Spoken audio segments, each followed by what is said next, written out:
Hello, and welcome to Sleepy Stories.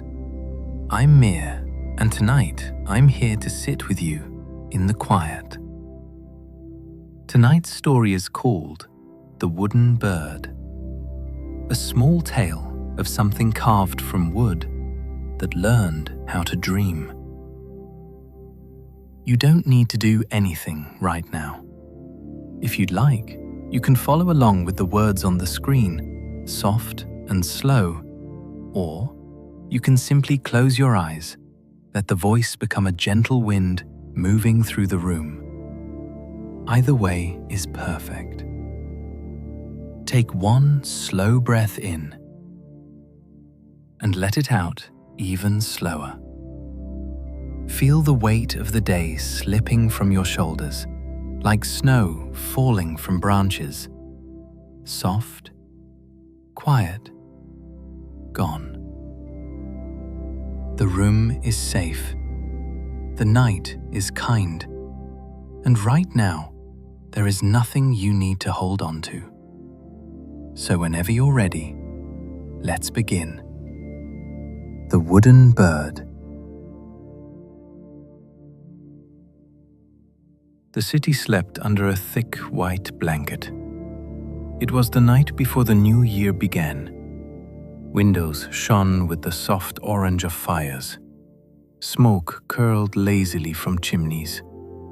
Inside, people gathered close, families sharing stories, children tucked in with hot cocoa, the world wrapped in gentle light. Outside, a little girl named Mara walked the shadowed lanes. She was 7, small for her age, her coat too thin and her mittens lost somewhere in the market crowd days ago. She carried nothing to sell, no basket or bundle. Only one thing, a tiny wooden bird, no bigger than her palm. Her father had carved it for her last spring, wings spread, beak open as if singing. To remind you spring always comes back, he'd said. But he had not come back from the sea that autumn. Now the bird was all she had of him. She had wandered all day, hoping to find a warm doorway or a kind stranger.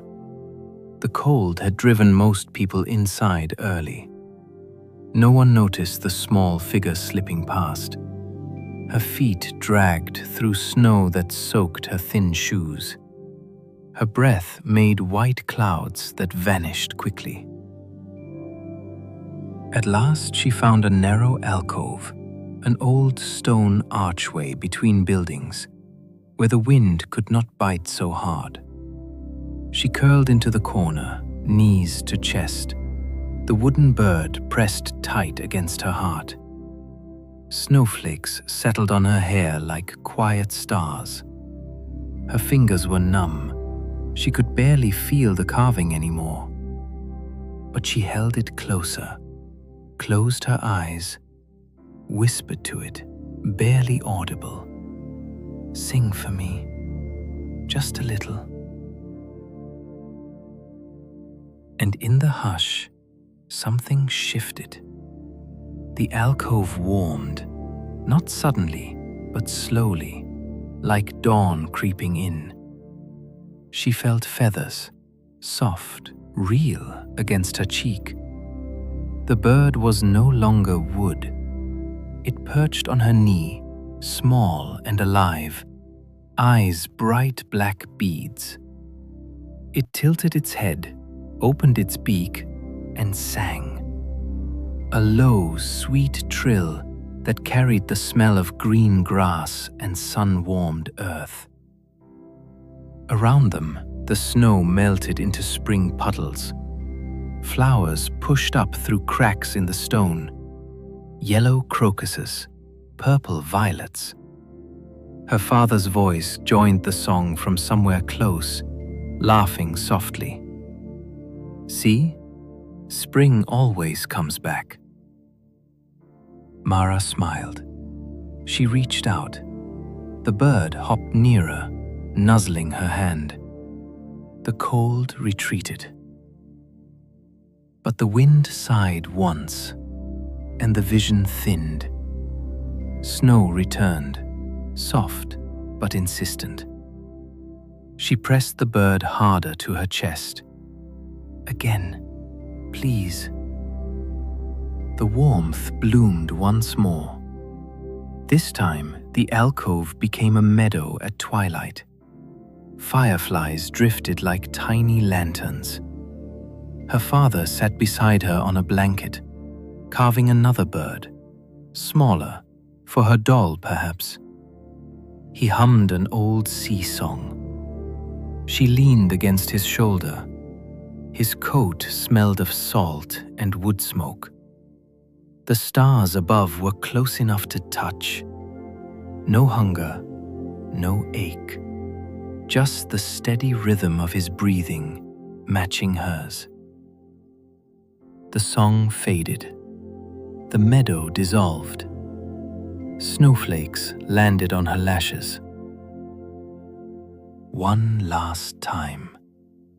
Mara held the wooden bird so tightly it pressed into her skin. She whispered, "Don't go. Stay with me." The glow came gentler now. No meadow, no spring, just her father, standing in the alcove with her, tall and quiet, his hand on her head. He wore the same worn coat from the day he left. His eyes were kind, no sadness in them. "You carried it well, little one," he said. "The song isn't in the wood. It's in you. Always was." He lifted her gently. The cold fell away like an old skin. No more wind, no more numb toes. Only warmth spreading from her center. Slow, sure, endless. The wooden bird in her hand felt light, almost weightless.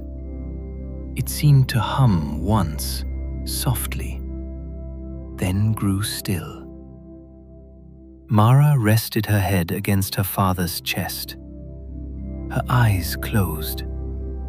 A small, peaceful smile curved her lips. The bird slipped from her fingers into the snow. Dawn arrived pale and slow. The new year opened in silence.